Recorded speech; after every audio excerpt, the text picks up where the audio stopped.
The morning sun crept over the horizon, casting a soft golden hue over the fields of rust-colored wheat that still clung to life in the chill of October.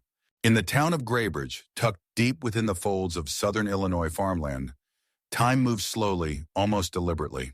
Most people had forgotten what happened on the Mercer farm in 1985, or at least they pretended to. That fall morning, construction crews arrived at the old Mercer property, recently purchased by a retired couple from Indiana, the Holloways. They had big dreams, restoring the decaying barn into a rustic bed and breakfast. The barn hadn't been used in decades. Its paint had long since peeled, the roof sagged in places, and vines had begun wrapping themselves into the wooden joints like fingers refusing to let go. Foreman Trenton Price stood at the center of the barn's dirt floor, studying the blueprint he'd drawn up for foundation reinforcement. He motioned for the crew to begin clearing the central section, where the ground felt unusually hollow. Within 30 minutes, a worker's shovel struck wood old, splintered and damp. "Hey, Trent, you might want to see this," the man called out, kneeling beside what appeared to be a buried hatch. Trenton knelt, brushing away the dirt. A rusted metal ring protruded from a square wooden trapdoor. "Anyone know this was here?" he asked, but everyone shook their heads. With a crowbar and some effort, the crew pried it open. A burst of cold, stale air escaped, carrying with it a scent that was part mildew, part something long decayed. A narrow wooden staircase descended into darkness. Trenton grabbed a flashlight, motioned for silence, and took the first step down. The cellar was larger than expected, almost the size of the barn itself, with stone walls and wooden shelves lined with rusted jars, broken tools, and layers of dust so thick they blurred the shape of everything they covered. But then he saw it against the far wall, half buried under a sheet of canvas and straw. A small wooden desk, and on top of it, a stack of Polaroids, yellowed with age. Faces, horses, a girl with strawberry blonde hair smiling at the camera. The same girl in every photo. And beneath the desk, a suitcase. Inside were a bundle of clothes feminine, dated in a leather-bound diary, the initials EM etched in fading gold. Trenton stared at the name, unsure why it pulled at him. He climbed back up and called the county sheriff. Within 2 hours, the site was surrounded by tape, and Sheriff Lorna Atwell was on her knees with gloved hands turning pages of the diary. It was damp, moldy in places, but readable. "Emily Mercer," she said softly. "This belonged to her." "Emily Mercer?" Trenton echoed. "The girl who disappeared?" Lorna nodded. 38 years ago. She was 17. Last seen right here on this farm." The diary entry stopped abruptly in mid-September 1985. The last page was dated 3 days before she was reported missing. "He says I talk too much, that I wander too far, but I have to write it down somewhere. I don't trust anyone anymore, not even myself." That night, word spread through Graybridge like wildfire. A cellar had been discovered. Emily Mercer's belongings were inside. Sheriff Atwell reopened the long-dormant file. Locals whispered again. Some said she had run off with a boy. Others remembered stories about her older brother Daniel Mercer, a quiet, watchful man who left town not long after Emily disappeared. He claimed to be heartbroken, said she probably got lost in the woods, but many suspected otherwise. Emily's parents, both long deceased, had never spoken much after it happened. Her mother stopped attending church. Her father sold the cattle and boarded up the barn. After their deaths, the property had sat unsold for over 2 decades. Now, with one hidden cellar, it all came rushing back. By Monday, investigators had unearthed more. A hairbrush with strands still coiled around the bristles, a single red shoe, and a metal locket with a photograph inside Emily and her horse Belle, standing near the barn, arms around each other like sisters.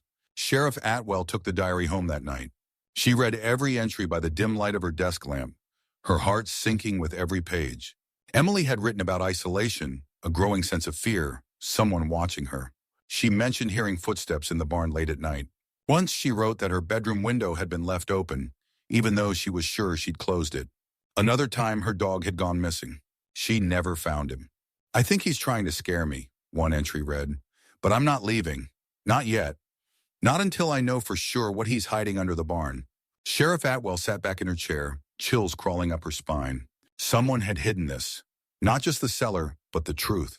And now, after 38 years, it was clawing its way back up through the dirt. Sheriff Lorna Atwell hadn't slept. By morning, she had read Emily Mercer's diary twice, every entry sinking deeper into her mind like a stone in a still pond.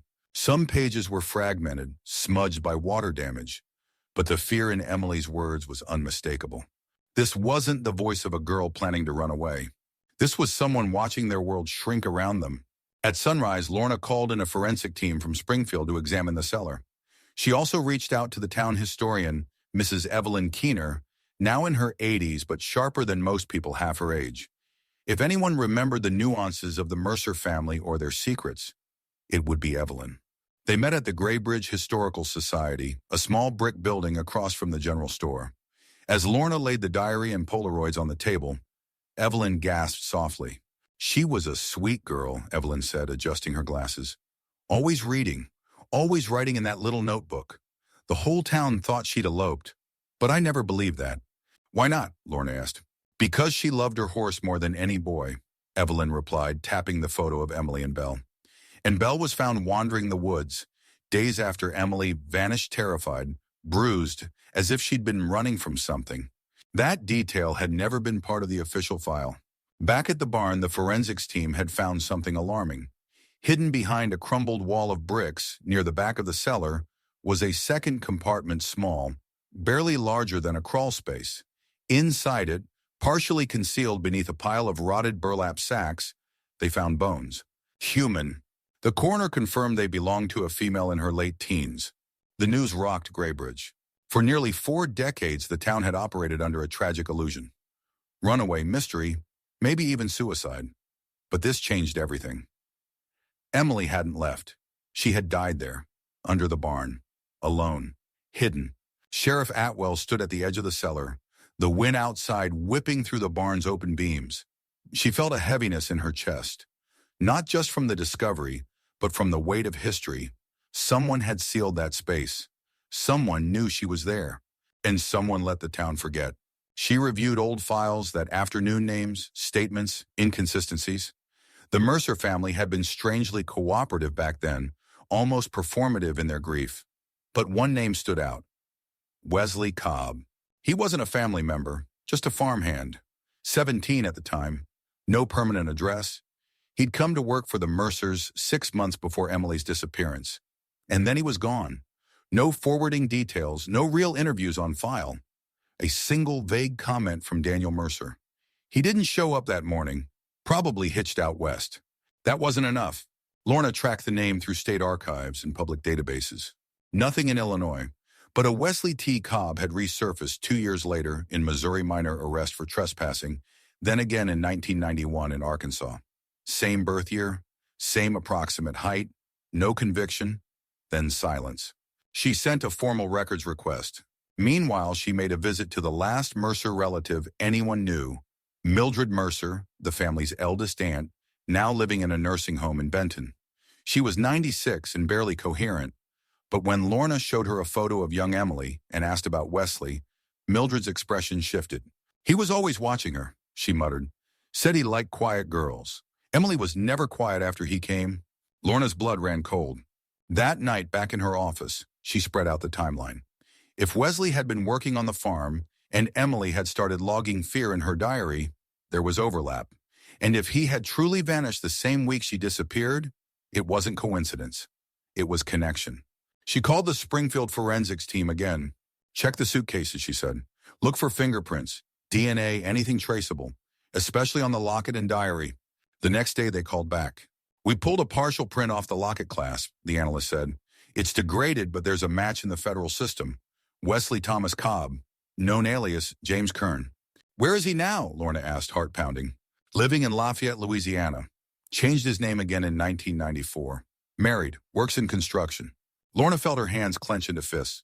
He had built a life, gotten married, lived free, while Emily lay buried under the family barn. She picked up the phone and contacted the Lafayette Police Department. She didn't share all the details, just enough to get surveillance started.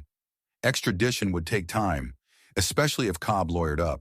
She hung up and walked to her office window, staring out at the courthouse lawn, where autumn leaves danced across the stone steps like forgotten memories.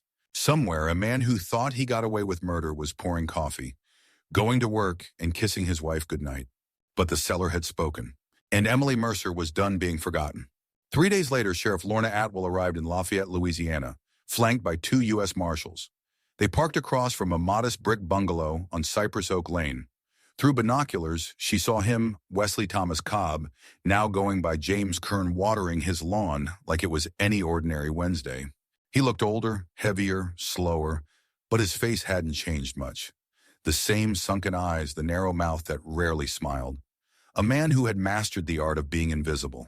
The local police moved in first, approaching under the pretense of a noise complaint.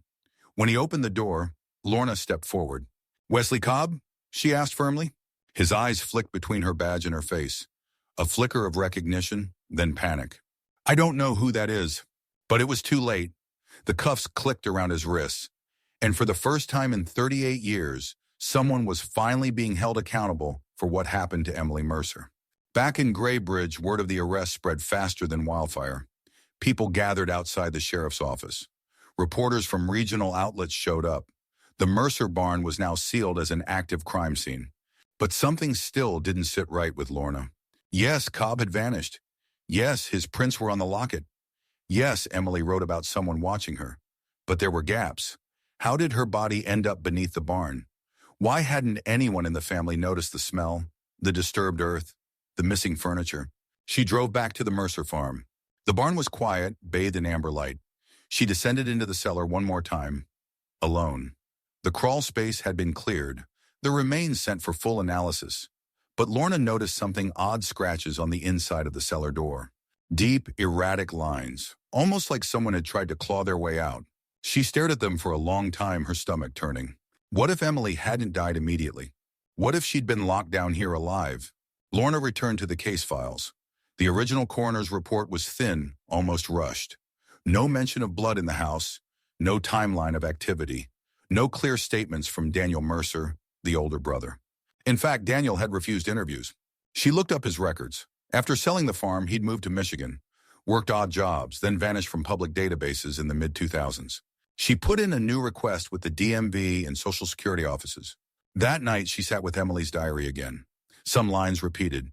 "He won't let me leave. He gets angry when I say no. I hear him talking to himself under the barn." Then one line chilled her to the bone. "He's not alone. I think they're both planning something. They..." Lorna stared at that sentence for a long time. Cobb wasn't the only one. The next morning, a response from the Michigan State Police popped into her inbox. Daniel Mercer had died in 2013 heart failure, but before that, he'd been committed for psychiatric evaluation after a violent outburst involving a young woman he'd invited to his property. There were no charges filed. The woman declined to press. But buried in the psychiatric evaluation was one note that stopped Lorna's breath. Patient speaks of a girl in the basement he couldn't save. Basement. Not barn, basement. She contacted the medical examiner in Springfield again, pushing for a more detailed analysis of the remains. 2 days later, the call came. The injuries suggest prolonged trauma bruises, signs of restraint. No immediate indication of blunt force death. We're sending samples for toxicology. Could she have survived in that space for days, Lorna asked. Possibly weeks. Weeks. Lorna stood in the barn again, staring at the ground, at the air that had once carried the muffled screams of a girl buried beneath her own home. She called the district attorney. Cobb was going to be charged, but now they'd push for conspiracy. If Daniel had helped cover it up, or worse, been part of the torment, then Cobb's silence was just the final nail. Later that week, Cobb finally spoke. It wasn't a confession, but it was something. "She said she'd tell," he muttered during questioning. "Said she was going to ruin me." "Tell what?" Lorna pressed. "She saw me, with the calf, in the barn. She didn't understand. She said she was going to tell her dad."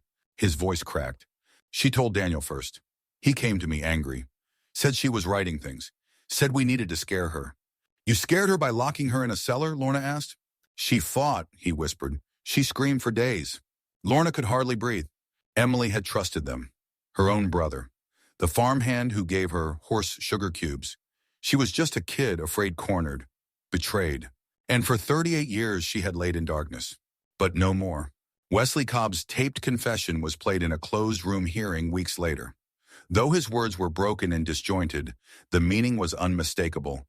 Emily Mercer had been lured, cornered, and silenced not by a stranger, but by those she had known her whole life. The townspeople of Graybridge were shaken. Many had grown up alongside Emily. Others remembered the search parties combing through woods and fields, calling her name in vain. For decades, they had carried guilt, regret, questions they thought would never be answered. Sheriff Lorna Atwell stood in front of a packed room at the town hall. "We failed her," she said quietly, her voice carrying across the silence. "But we will not forget her again." A memorial was organized. Emily's remains, now fully identified and respectfully handled, were given a proper burial. Dozens gathered around the small white headstone set just outside the fence line of her family's former property. It read, "Emily Jo Mercer, Nesses Certeoit, Nesses Cinco. You were never lost. We just didn't look deep enough." Among those present was Evelyn Keener, tears running down her aged face as she placed a lavender sprig beside the grave. "You kept her words," she whispered to Lorna. "You heard her voice."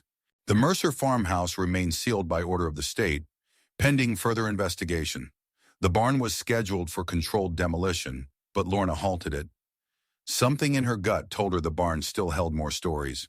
2 weeks later, during one final sweep, the forensic team discovered something behind the north wall, an old dust-covered trunk. Inside were more of Emily's writings, poems, sketches, and most hauntingly, a series of cassette tapes. She had recorded herself speaking softly into a small tape recorder, narrating her days in the cellar. Some of the tapes were damaged, but a few remained intact. In one, Emily's voice whispered through static, "Day 7, I think. There's no light. I hear him upstairs. Sometimes I think he hears me, but he doesn't come. I'm cold. I dreamed Belle came back. Her saddle had wings. We flew out of here. Over the cornfields, past the windmill.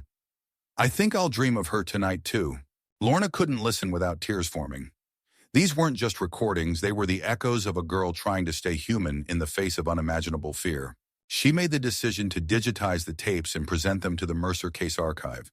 A small museum exhibit was launched in Graybridge Historical Society, "The Silence Beneath, the Emily Mercer Story." The exhibit was not only a tribute, but a caution about power, secrets, and the dangers of ignoring the unheard. The impact of Emily's rediscovered voice spread far beyond Graybridge. News outlets from Chicago and beyond picked up the story. Emily's diary became the center of a true crime podcast that quickly went viral.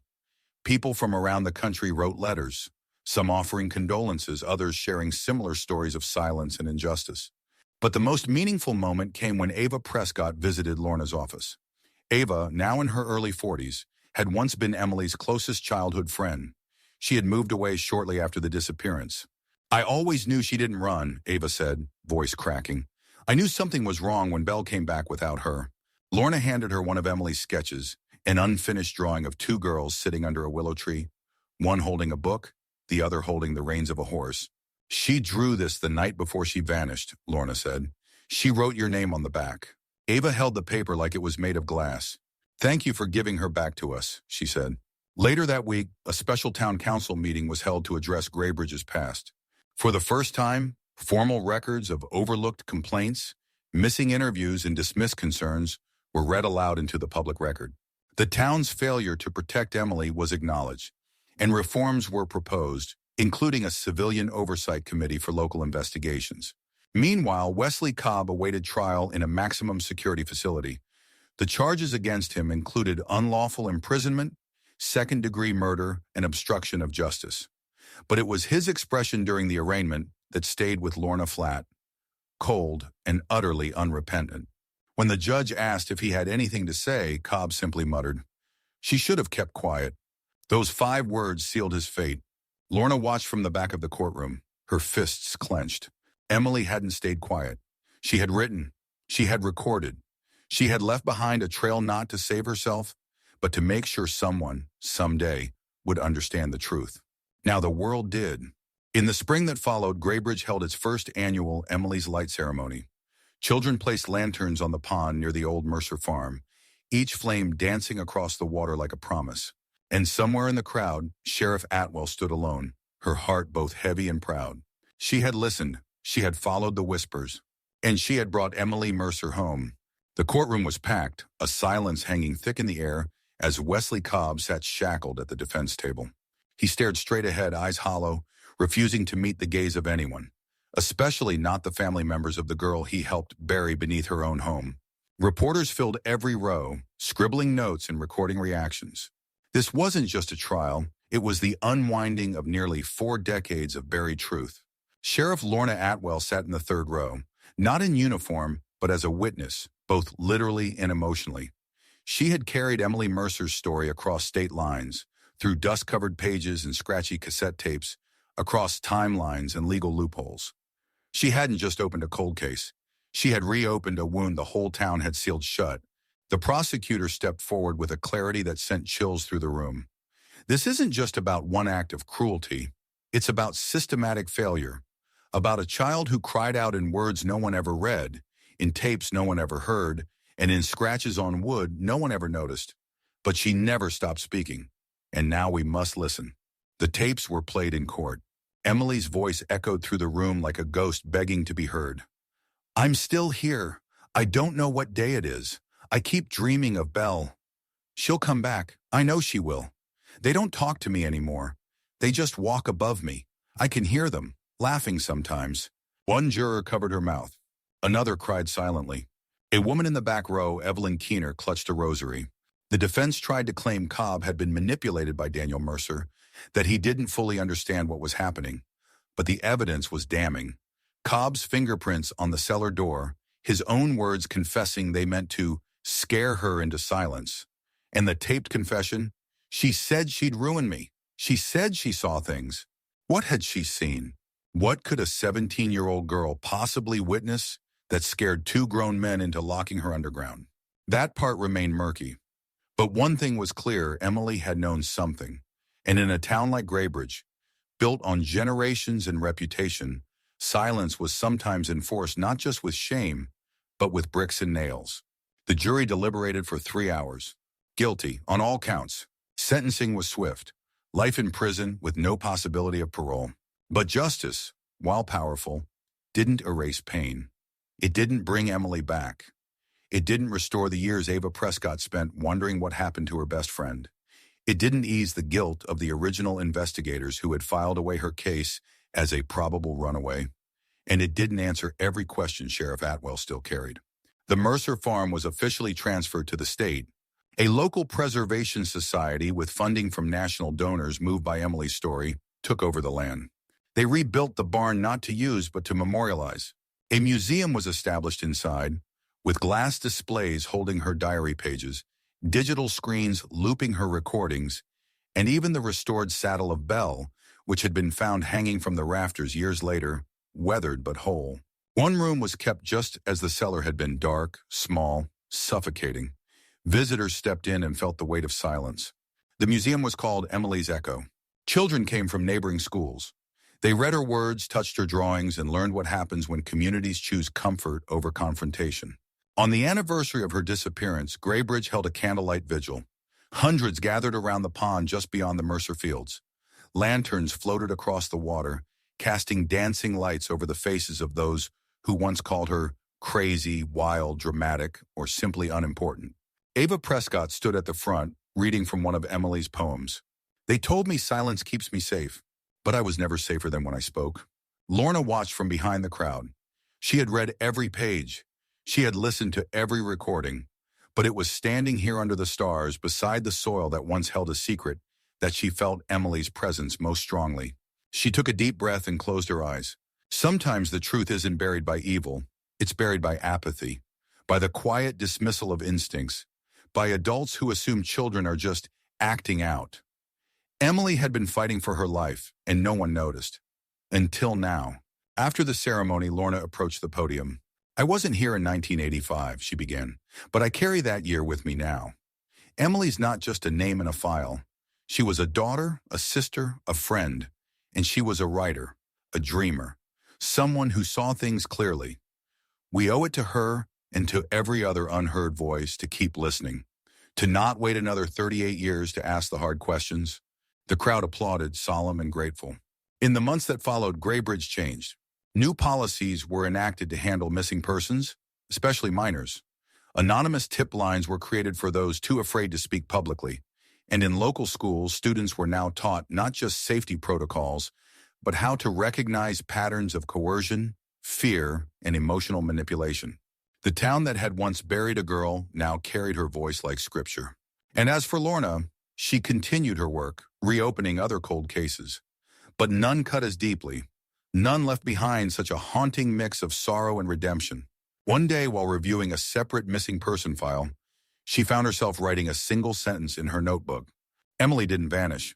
We just weren't looking where she screamed. She tore out the page and pinned it to the bulletin board above her desk. A reminder. A vow.